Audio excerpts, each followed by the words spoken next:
Okay, so my Amazon FBA story, guys. How did I get into it? Why am I doing it? And where am I going with it? Okay, so I suppose I'll start on how did I get into it, right? So I was actually working on a construction job and I was just sick of it. I always knew I wanted something better for myself. I knew I had something in me that, like, I just had this drive to do better, but I didn't know what I was gonna do, you know? I just wasn't gonna settle for less. Even if I was making good money, I was still making like 800 euro, 700, 800 euro a week. And it just wasn't, the money wasn't satisfying, it wasn't fulfilling for me, you know? So I was into fitness, still am, and I was like, right, did a personal trainer course, was on the way to the gym, ended up getting, I was on the way to the gym to hand in a CV. I was like, right, I'm gonna become a personal trainer.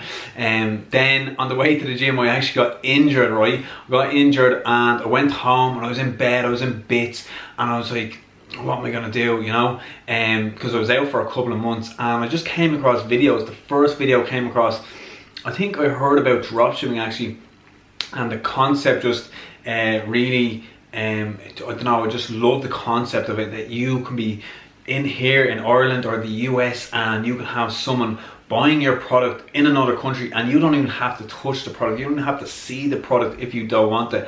And I always thought, geez, how do you do that? And then I came across a video from, you probably know him, Derek Struggle, and it was just his passion and his energy, and it just got me so, it was like, this chap is, he's really doing this, he's really making money, and it was just a passion. And I was thinking, Jesus, this is, you know, there's something to this, right? So the next few months I was studying Amazon FBA, diving into it, you know, and then I was thinking, I'm actually gonna do this, right? So I got my first software. I'm not sure if it was, I think it was Viral Launch, or was it Jungle Scout? One of them was probably Jungle Scout. And you know, I started looking for products. I was like, oh my god, how does no one know about this? How come no one has talked about this Amazon FBA? You know, just even me discovering Amazon FBA, I thought I won the lottery, right? So I learned a lot of things along the way, as in I was so excited to get going. And of course, this game can change your life. Like, that is, it can change your life, your family's life, and you know, so it is something to be excited for. But I rushed in, and the first product I got was a climbing rope, right? So I was looking at these softwares, and I actually found that I didn't find it through the software, but I put it up through the software, you know, typed in whatever the ASIN to see what type of revenue, what type of numbers this product is doing. So I looked at it, 40 grand a month this seller, 30 grand a month, and I was just amazed that someone can be making $40,000 a month selling a climbing rope. So I was like, I did it, you know, I got myself a whiteboard, thought it was a dog's bollocks, you know, and I was putting a lot of time into it, many hours. And so I decided, I had $10,000 saved up. I think it was even less, I think it was like $7,000. And so it's around 6,000 euro here, 5,500. And I go, right, I'm gonna get this. So I went to Alibaba, I contacted like 30 suppliers. I was like, I think I actually bought a course off a student of Derek Struggles. They actually brought out a course. And the funny thing is, when I bought this course, I knew everything. I didn't learn a thing off their course. I'm not saying their course is bad, but there's probably better out there, but I didn't learn a thing, so I was really disappointed in that. And you know, you learn so many things along the way on this journey. And anyway, so I went to Alibaba and I contacted like 30 suppliers, and I got different prices for the ropes, and I kept playing them off each other, you know. I thought it was great, and then I ended up getting a pretty good price. What I thought was a good price, but it was the lowest price I could get. Even later on in this journey, I tried to get a lower price, I got slightly lower. But what happened is, I didn't add up all the fees. I didn't take into everything that has to come with it. Like, there's so many things you have to learn. There's so much stuff, information coming at you. You're thinking, right, I'll just dive in. Yeah, that is the best way to do it, but it's best to dive in with a better product and a better knowledge of the fundamentals. Okay, so number one was, I picked a product that at the time the market was really good, okay? So this product, this seller, top seller, was doing $40,000 a month. I was like, oh my God. And he had like 60 reviews, 50 reviews, right? So no one had this product out, you know? So I contacted the supplier in China. They were saying it's gonna take 3 months to come. I was like, right, 3 months, that's not too bad. But when I ordered the product, I ended up just waiting around. I had my listing made, I had everything done, I thought I knew everything. So what did I do? I started going into drop shipping, and I started drop shipping products, right? And that completely like took me away from what I was gonna do when this product came into Amazon, you know? My plan was launch with PPC, give away a few products, and I'll be making $40,000 a month. Little did I know there's so much more work that goes into it, and by the time this product actually got to Amazon's warehouse, not only was there more sellers, but there was like, what was I gonna say? So yeah, so when the product got to Amazon's warehouse, the market had actually changed. Like I wasn't looking at the market, so I should have really looked further back and seen, is this product, is this a stable market? Like, is it because maybe in the month of April people go climbing? Like, you know, you have to look at these things, look up Google Trends, you have to know your market, and is this a long-term market? Where is this market going? You know, is it at the start? For Amazon, it was kind of at the introduction stage. You know, is this a mature market? Is this a declining market? You have to know these things. You have to also know, how many can I build a brand of this product? Okay, so I didn't know these words. Building a brand, what's that? I was just going to sell a product and make $40,000 a month, and I'd be going around on I'll be on a beach with my laptop. You know, you're thinking into the future of all these possibilities, and this is how you do it. But you have to really, you know, think of the fundamentals, and it comes down to, in nowadays 2021, you have to build a brand, and you have to beat your competition, or you have to at least separate yourself from the competition to say to the customer, I want you to buy from me, and these are the reasons why, because I'm going to give you a lot more value. Okay, you can't, it's better to think in terms of giving the customer value instead of how much money can I make from this product. Of course, that's what we're all looking at. We're all looking at how much money we can make. That's 100%, but you have to get that, you have to bring the other side in, and that other side is, how much value can I give this customer? What can I do? What deal can I make that this competitor isn't giving? You know, because they're the fundamentals, you know. But yeah, so that product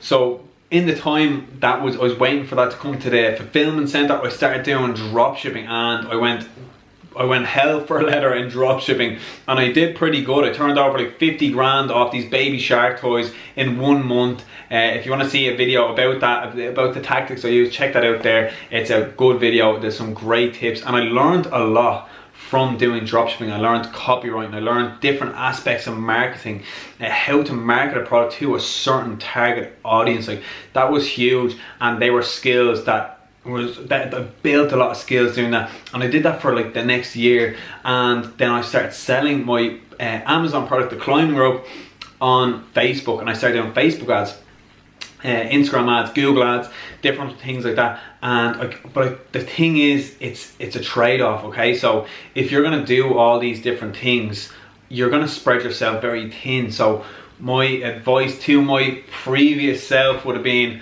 do one thing and stick at it. If you're gonna do the climb rope, be the best, beat that competition, not just getting a better price, or, you know, like, how can we beat our competition? Okay, there's so many ways, and like, it comes down to very simple things, but it's mainly you have to differentiate yourself. Okay, so what do I mean by that? Okay, so one way is to make a different design. That's a huge one. Bring a design that person doesn't have. Okay, brand it in a certain way. Okay, so there was another product I was actually going to do. I'll show it to you here. It's in this, right? So I was going to do this product next, and you can see it, these are these magnets, right? And they're like high strength magnets, and you can use them for going down canals and picking up stuff out of canals, right? Really strong magnets. And these magnets were actually turning over like I think like 40, 50 grand. They probably still are. I think they're an up and coming market, and you know, I was thinking it's very hard to compete with Chinese sellers, right?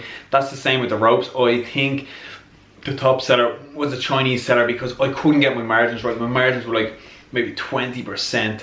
I thought I had like 30-35% margins. I had to drop my price. I didn't have a big enough differentiator, and that's what happened. But yeah, so I seen this product on Amazon and someone branded it in a really smart way. It had like, the box was like a big X, and it was a big gorilla, and it's basically saying like, this is the best, the most powerful magnet. And just from them branding it that way, I watched them overtake their competitors, and they scaled it to like 60,000 a month in a few months. And that's all they did was package it and brand it and make it look different. They attracted a different audience than just selling a magnet, just a picture of a magnet. They made it look better, you know. So you have to bring your imagination into it, and you have to think in terms of, you have to get creative with it, you know. Sorry, the camera died there, but yeah. So where did my brand go? Where did the climbing ropes go? So I ended up just selling it on Shopify. I had my own store, and I was running ads on Facebook. I was making some good money, some decent money off that. I think I sold out my last bit of stock, and I made like 6,000 euro in 1 month. And I could have kept doing that, but it was actually during COVID, and I thought that could have made Facebook ads a little bit cheaper, so maybe that's why the cost went down a lot, and that's why I made a good bit of profit at the end. But I just said, you know what, I'm going to completely scrap this product, and I'm going to start the brand with all the knowledge I learned, and I'm going to really apply myself here instead of just trying to throw myself in every direction. And I spread myself too thin basically. But now I'm happy that it happened that way, because now I know I want to do Amazon FBA, you know.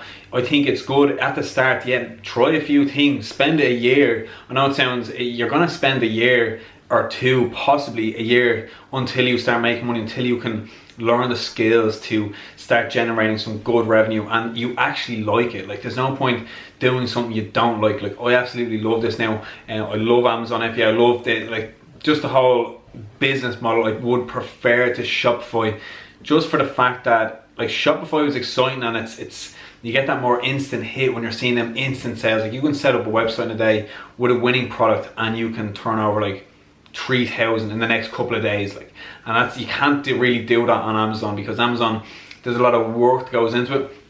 You know, right now for this product, I hired a designer from the Philippines, and we designed this product for the past 6 months. Okay, I've been interviewing people, trying to build up my staff, working with so many different people. So now I have a VA, and she does the customer service. She just does like certain things to do with keywords and just to do with spreadsheets. I'm just trying to automate everything and systemize things, instead of like this big hustle attitude where I'm coming down every day and I don't really know what you know, you're like, am I working today? Am I not working? Like, am I looking into am I planning stuff? Like, you know, what defines my work? Sometimes when I was actually doing work, like say I was doing copywriting for the business, I was like, right, I did a lot of work today. But say if I was doing like product research and I didn't find any products, I didn't feel like I did anything. So I'm really trying to separate myself, like, in that sense, because I do have a daytime job, and my plan in my head is to build this business like I'm going to sell it. Okay, so right now I have a trademark, already trying to get my brand registry on Amazon. I'm going to outsource my PPC eventually. Like you can see here, this is the start. This is when the brand died. This is the climbing ropes when they stopped. Can you see that? That's probably a bit bright, but yeah. And then you can see here, this is just the launch now. So that is launched in September. I think we launched this brand, and it's in a very highly competitive niche, and I'm already upgrading the product, because I see I'm constantly pivoting. Like I was designed a product for 3 months with my designer, and we were doing different types of packaging and things like that. And you know what, I seen an opportunity, and I said, you know what, I'm gonna scrap this 2-3 months work, and I'm gonna change and do this, and we'll see if it works out. But so far it's so good. It's turning over maybe, I don't know, 6,000 to 8,000 a month.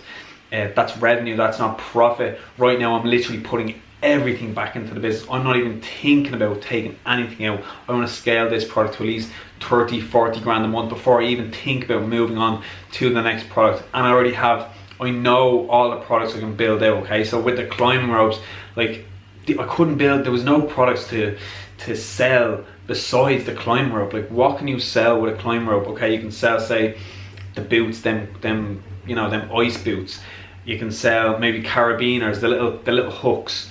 That's it. And when I looked at them markets, there was too many high sellers, there was too many well-established brands that if someone seen my brand, it didn't work because it had to be rated, and it just wasn't a good idea, and I just jumped in too quick. Okay, so that is my advice, is to spend time not planning, like you have to take action, okay? And your first product might fail, your second product might fail, okay? Try and minimize the failures. Like they're not failures, okay? Because you're gonna learn so much from that. Just do it maybe cheaply. Do it like order a product that costs very little amount, try sell it, and you'll learn so much from doing that, instead of, like, you do have to take action, but just minimize the risk, okay?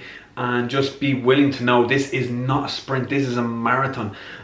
It really is. Like, you have to take your time in that sense, as in have patience, but be persistent, and just keep at it and keep going, and just know if you believe you can do this, sure, like what's there to lose? Like, I have my day job now, I come home, yes I have less time, but everything I do is just, I come home and I do this, I talk to my VAs, we see what's going on, we see what happened today, and we just keep building it slowly, and if you just keep at it, it's gonna work out, you know. But that is my story, and I will keep you updated. But anyway, I'm gonna be doing one video per week, all to do with Amazon FBA. The dropshipping I'm stopping doing for the minute, because there's too many things going on. I wasn't even sure whether to do YouTube. That's why I haven't done a YouTube video in I don't know how many months. I was thinking, they do take a lot of time. So if you do like this video, hit a thumbs up and give me a subscribe. Hit that subscribe button, I'd really appreciate it. But yeah, no, it takes a lot of time, these things. And yeah, so the reason I'm doing YouTube is to, why not diversify, pushing myself in all different directions. You know, in 5-10 years time, I don't know where this channel could be or where I could be. So I said, why not document my journey? You know, this is my passion. This is what I want to do. So why not share what you guys share, and maybe you can learn from something I'm doing. But yeah, I'm rambling on here, guys. So I'm gonna leave it at that. If you do like this video, just give it the thumbs up. I really appreciate the support, and I'll see you guys in the next one.